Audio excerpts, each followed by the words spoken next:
Si no peleamos por la democracia, estamos perdidos, creo. ¿Qué tienen los jóvenes en las manos? Un teléfono, una aplicación y una gran soledad. Yo digo, estoy de salida, me voy, pero ¿qué queda para los jóvenes? ¿Dónde hay esta comunidad que los jóvenes necesitan para seguir amando nuestro país?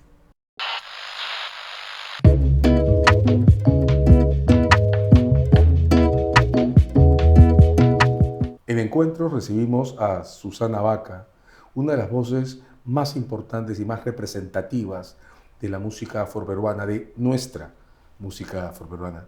Susana, ¿cómo estás?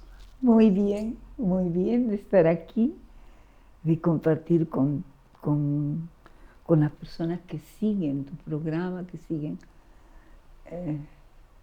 este programa que me parece a mí novedoso y, y que nos pone en contacto, ¿no? Se trata de eso, se trata de conversar, de estar en contacto. Susana, quiero comenzar con algo que me ha llamado mucho la atención. Hace unos días has tomado parte en una proclama ciudadana.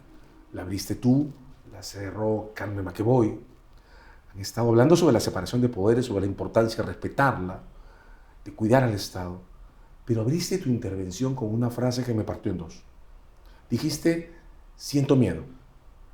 Y luego de ese enunciado, que lo confieso, yo sentí como una invitación a que todos reconozcamos el miedo que también sentimos, además de rabia, indignación, de lo que sea, frente a la situación local, sentí, digo, una invitación tuya a asumir y transparentar una emoción en un momento tan duro como este.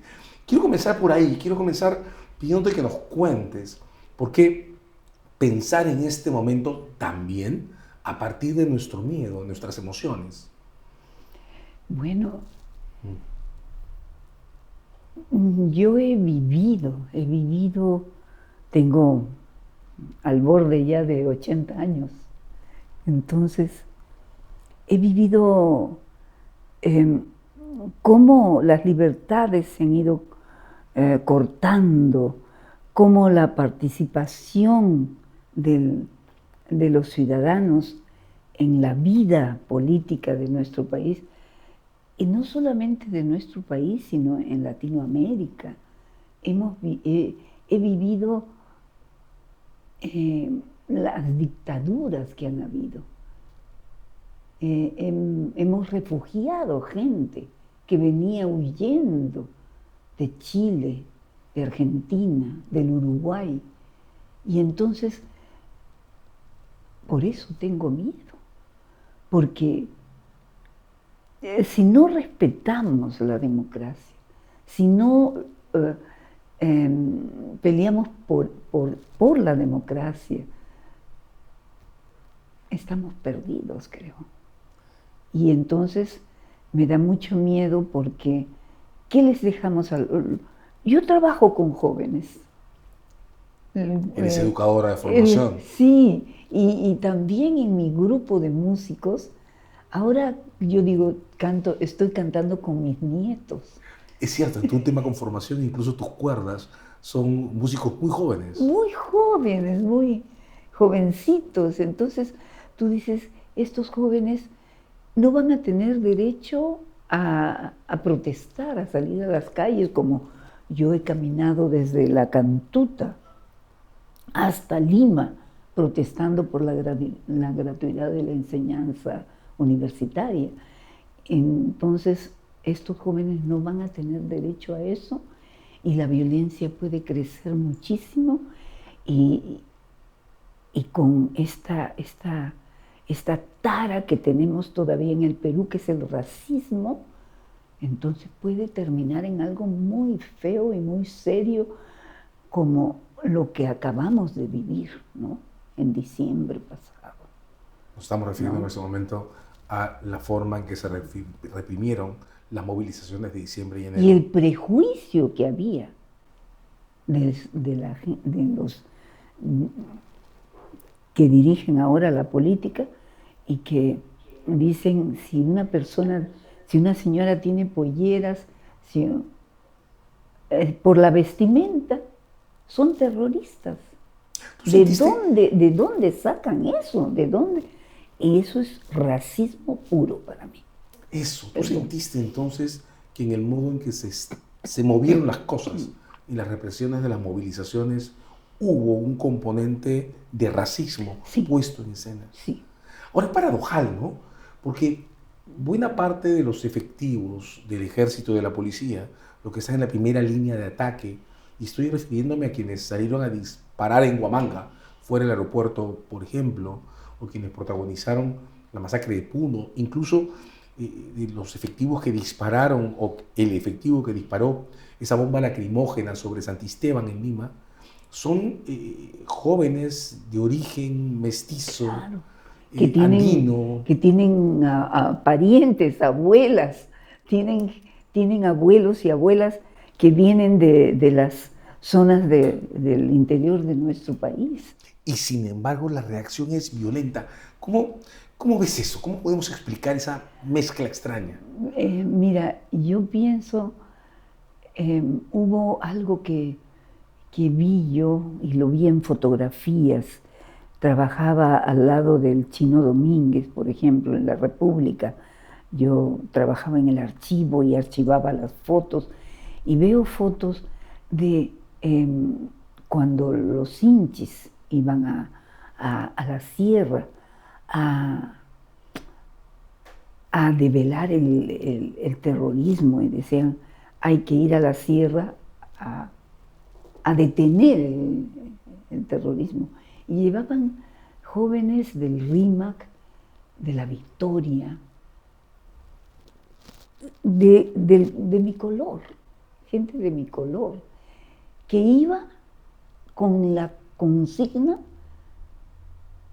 y esto puede ser que me digan que yo estoy en un error, pero la consigna era, vamos a matar indios. Eso es terrible.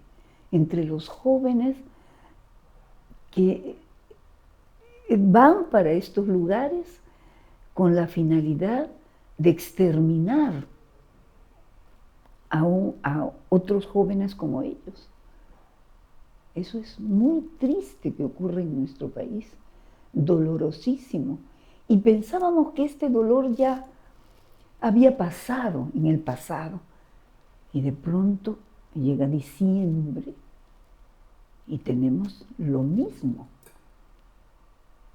Quiero resaltar que el miedo que describes tiene un componente muy fuerte en el miedo hacia un futuro que le dejamos a nuestros jóvenes. Desde esa sensación me es imposible no regresar sobre tu autobiografía, sobre Yo vengo a ofrecer mi corazón. Hay un relato en tu autobiografía, Susana, que transita desde una niñez que describes como cálida, como protegida. Hay una escena muy fuerte que planteas siendo niña en una quinta con muchas familias que se encuentran a hacer música, a tocar, y tú dices, sentíamos que teníamos muchas familias. Y de esa niñez protegida transitas a una universidad, La Cantuta, donde estudias educación, donde cuentas tu primera experiencia política como secretaria, me parece que de asistencia social, de una federación. Y hay una frase muy conmovedora. Tú dices, había muchos radicales, no tantos casi nadie de la extrema derecha, muchos de izquierda, pero yo lo que aprendí fue a consensuar, a hablar con todos, a escucharles a todos. En ese relato de esta joven Susana en la universidad, sigue habiendo una Susana protegida. ¿Qué ha cambiado? Pensando en que ahora estos jóvenes a los que sientes expuestos están ocupando las bancas de las universidades por las que tú transitaste de estudiante. ¿Por qué ahora no podríamos sentir que ellos tienen esa protección que nosotros en nuestras generaciones tuvimos para hacer vida política, vida universitaria, para formarnos? ¿Qué estamos perdiendo? Principios. Creo que nosotros tuvimos, de todas maneras, la enseñanza de principios en nuestros hogares, en nuestras escuelas, y los jóvenes ahora no hay partidos políticos que los acojan, no hay comunidad. Marchamos hacia un individualismo. ¿Qué tienen los jóvenes en las manos? Un teléfono, una aplicación y una gran soledad. Entonces, no está la comunidad, no está eso que yo recibí en mi infancia cuando celebraban el cumpleaños de una de las señoras en el callejón donde vivíamos, y eran de la sierra, y mi padre iba y tocaba la guitarra para ellos, tocaba sus serranitas. Y entonces ese fue mi entorno, ahí crecí, ahí sentí el amor por mi patria, creo que ahí está el amor por mi patria, porque después he recorrido el Perú. La experiencia en la Cantuta fue tener de compañeros que venían de todas partes del Perú, porque así era la Cantuta. Era un lugar donde se juntaban los jóvenes de todo el Perú. Entonces, y de ahí yo iba a las casas de ellos, viajaba en las vacaciones y conocí mi Perú, conocí el Perú. Y hasta el día de hoy tengo un gran amor por este país. No lo abandoné ni en los momentos más difíciles que tuvimos. Y aquí estoy, ¿no? Entonces, yo digo, estoy de salida, me voy. Pero ¿qué queda para los jóvenes? ¿Dónde hay esta comunidad que los jóvenes necesitan para seguir amando nuestro país? Voy a jugar con dos frases tuyas, buscando tu reacción, porque insisto, en este último documento en video, comienzas hablando del miedo, sintiendo miedo, invitándonos a reconocer el miedo. Hemos transitado por formas de protección. Pero tu biografía coge el título de una canción que es casi un himno de Fito Páez, Yo vengo a ofrecer mi corazón. Y entonces te invito a resolver la paradoja. ¿Cómo sentir al mismo tiempo miedo y sin embargo seguir ofreciendo el corazón? Es que en esa protección que yo he sentido en mi hogar, al lado de mis tías, de mi madre y de mis tías, nosotros venimos de un hogar que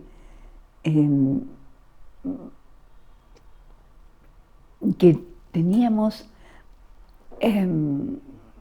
miedo salir a la calle, miedo que nos maltrataran, porque éramos pobres, éramos negros, ¿no? Miedo a ser marginados, a ser despreciados. Y entonces, cuando a mí me ocurre algo en la escuela, que me discriminan, no siendo yo una bailarina desde niña, desde muy pequeña, me discriminan y no puedo entrar al grupo de danza. Entonces, mi madre me dice, están equivocados, están errados, tú eres muy buena bailarina, habrá otra oportunidad. Eso como que cubre mi alma, lo que yo sentí en ese momento, y entonces puedo perdonar y puedo continuar mi vida y saber que en algún momento voy a tener otra oportunidad y no la voy a perder. Y entonces Ay, no sé si te conté. Me contestas absolutamente. Porque te parece... Pero por eso puedo ofrecer mi corazón, porque he estado protegida en esa cosa de afecto, no solamente de mi madre, sino de mis tías. Cuando salíamos a la calle con mis tías me dijeron, ¿no quieren que bailes con ellas? Bueno, baila con nosotros, baila con nosotros. Y entonces ya cambió la cosa, ¿no? Y yo digo, cuando tienes ese entorno de afecto, de comunidad que te reciben, tú dices, tú caminas hacia la vida, caminas fuerte y pisas fuerte y segura. Lo que nos estás contando es muy fuerte. La escena que describes es esa en la que participas en una especie de concurso en el colegio, promovido por unas bailarinas que van a buscar jóvenes para la escuela de ballet. Tú eres muy niña aún, ya bailabas, ya tenías una memoria formada en la música, en el baile, en el canto.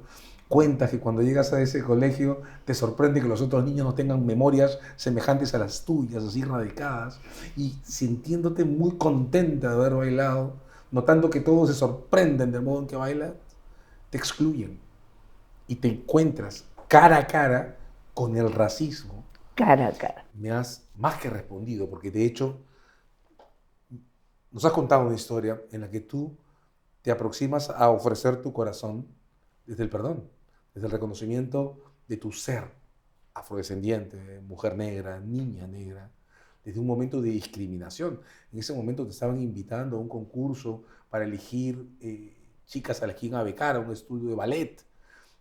Bailas con toda la memoria que ya tenías de la danza en ese momento, y sin embargo te excluye, sin una explicación, sin un porqué, te confronta fuertemente con el racismo.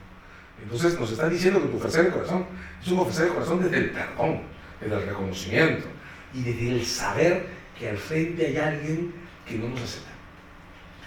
¿Cuánto nos falta entonces, Susana, como sociedad, como colectivo, como país, para poder encontrarnos desde todas las formas de perdón que nos debemos? Es impresionante cómo este país, nuestro país, que tiene, pero realmente, siempre lo repetimos, ¿no? Lo repetimos, decimos, es un país de todas las sangres, pero queda ahí como un cliché y no se va al fondo. No se va al fondo cuando tú caminas, cuando puedes apreciar un pancito, de esos pancitos que hacen en Huamanga, ahí en esos hornos, que hacen un pancito que lo ponen anís, y tú dices, saboreas ese pancito y dices, allí estás. Y en este momento estoy recordando el lugar donde fui, me llevó un amigo a comprar ese pancito. Entonces, y vamos a la selva y encontramos frutos rarísimos que los puedes poner y que ahora los jóvenes cocineros se lo están poniendo en las comidas, mezclando, haciendo salsas con eso.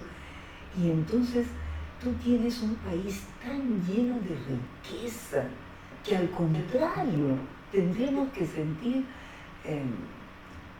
¡qué maravilla que tenemos esto! ¡Qué maravilla! Tendría que ser simple, ¿no? No tendría por qué ser difícil. ¿Por qué ser difícil? Entonces, cada lugar tiene su belleza, tiene sus problemas, pero también tiene su belleza y tiene su riqueza que la podemos compartir con el mundo. La gente viene a disfrutar del Perú por la diversidad que tiene. Y la diversidad es esa cantidad de colores y de gente de diferentes colores y de diferentes maneras de hablar, de decir, de bailar, de gozar de la vida, que es el Perú, ¿no? Y entre todas esas diversidades, tú expresas una en particular, una de las formas de aproximarnos a nuestra música. Pero tu música, Susana, no es solo ritmo, melodía, siento que también es memoria. En tu biografía tú cuentas, y es parte de tu trayectoria, todo el esfuerzo que has hecho por recoger eso que antes de ti otros hombres y otras mujeres han cantado, han tocado, han bailado. Es un esfuerzo por reconstruir y presentarnos. Lo cuentas además en tus presentaciones. Presentarnos lo que se ha hecho como plataforma para seguir haciendo. Hay mucho de memoria en lo que haces. ¿Qué significa en tu vida la memoria? El recuerdo, ese ser desde ahí. Y ahí yo me agarro. Esa es mi fuerza, eso es, mira, tengo la cantidad de años que tengo y tengo una fuerza para seguir trabajando, para pararme en un escenario y cantar lo que es mi memoria. Porque yo recibí de esas mujeres que te cuento que me acunaron de niña, que me enseñaron, que hacían concursos con todo, porque las tías decían, ¿cómo va? ¿Qué les pasa a estos niños? ¿Cómo van a decir que son los hijos de fulanito?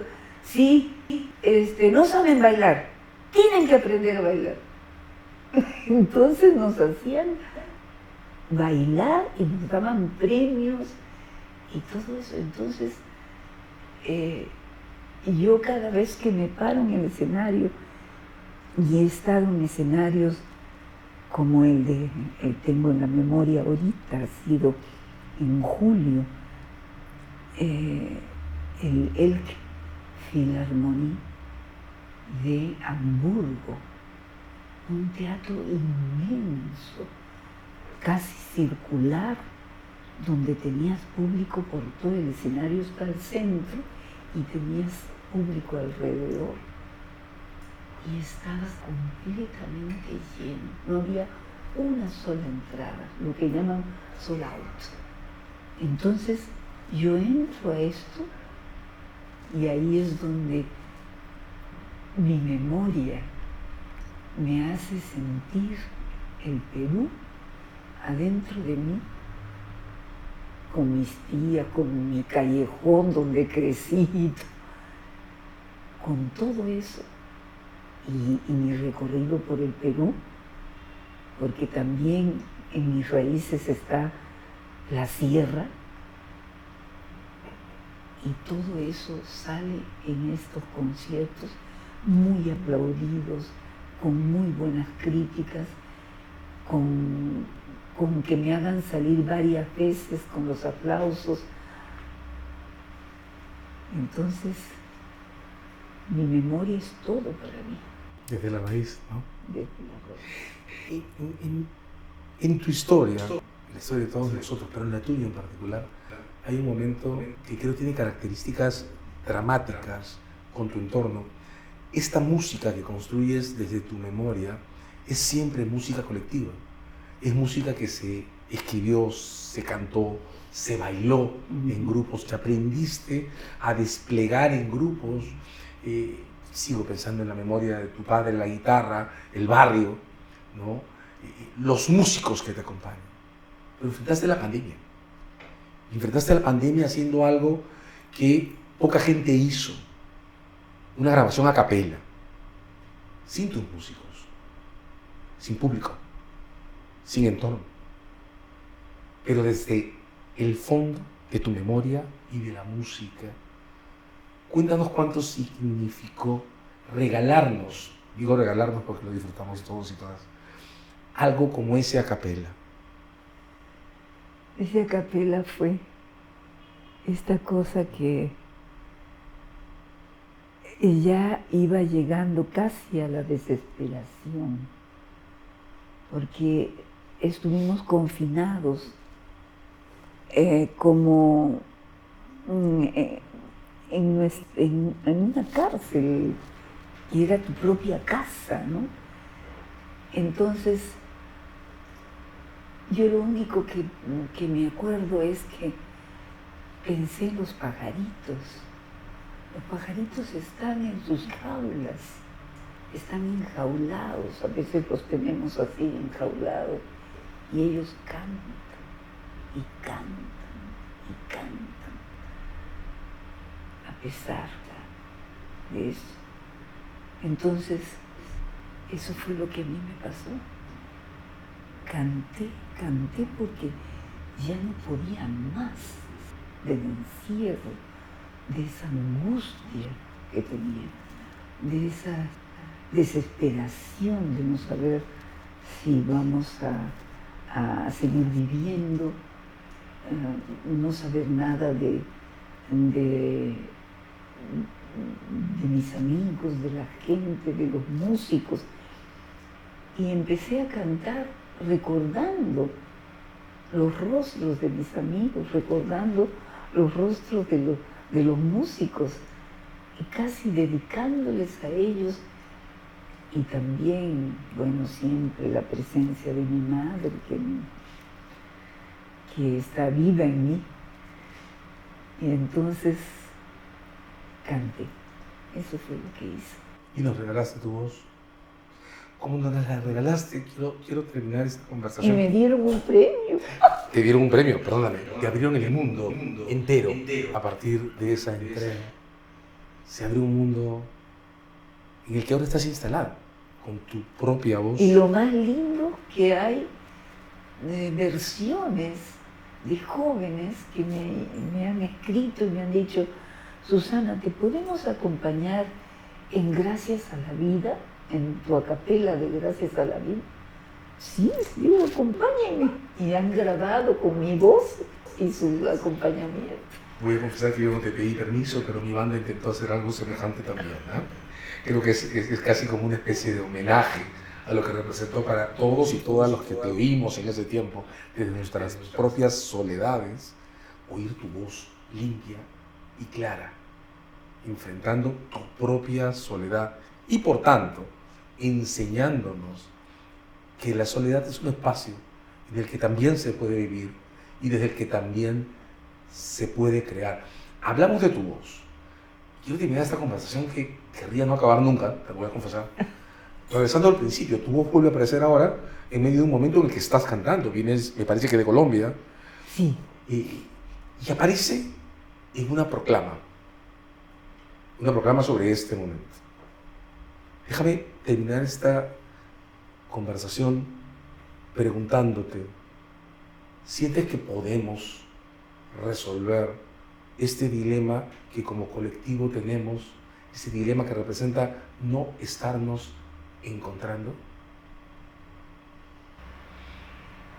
Yo creo que todas las personas que están siempre haciendo sus trabajos, haciendo sus cosas, pero están siempre con el sentimiento y los ojos puestos en el Perú. ¿Qué está pasando? ¿Qué está pasando con el Perú? Y entonces yo he dicho que tengo miedo. Otras gentes dicen, reflexionan acerca de cómo es posible que se quiera pasar por encima de la democracia, perjudicar la democracia que tanto nos costó, que tanto nos ha costado a todos los peruanos. Entonces, tú tienes que estamos con el país en nuestro sentimiento cada día, cada momento. Yo creo que soñamos con el Perú, nos despertamos y estamos en el Perú, y el Perú está pasando por momentos muy difíciles que estamos caminando hacia una dictadura que nos va a recortar y la democracia nos la va a recortar y no tenemos cómo defendernos, cómo cuidarnos, no tenemos. Y eso lo hemos vivido no hace mucho, cuando en el gobierno de Fujimori se copó todo estaba copado. Este señor empezó haciendo un gobierno que parecía bueno y de pronto el poder lo llevó a destruir todo. La democracia desapareció y nosotros hemos ya vivido eso y estamos mirando que vamos camino a otra situación igual y eso no puede ocurrir. Se trata entonces de no repetirlo. No repetir ese error tan grande y cómo dejamos, yo lo vuelvo a repetir, cómo dejamos a los jóvenes un Perú como el que está en este momento camino hacia la destrucción de todo lo que hemos logrado durante tantos años. Se trata entonces también de nuestro legado. Susana, muchas gracias por este rato con encuentros. Gracias a ti. Espero por podamos invitarme. volver a vernos aquí. Gracias por invitarme. No sé, a ver si en algún momento podemos venir, yo y Ricardo. Por supuesto, están invitados. Le encantaría. Hemos estado de encuentro con Susana Baca. Gracias. Gracias, Susana.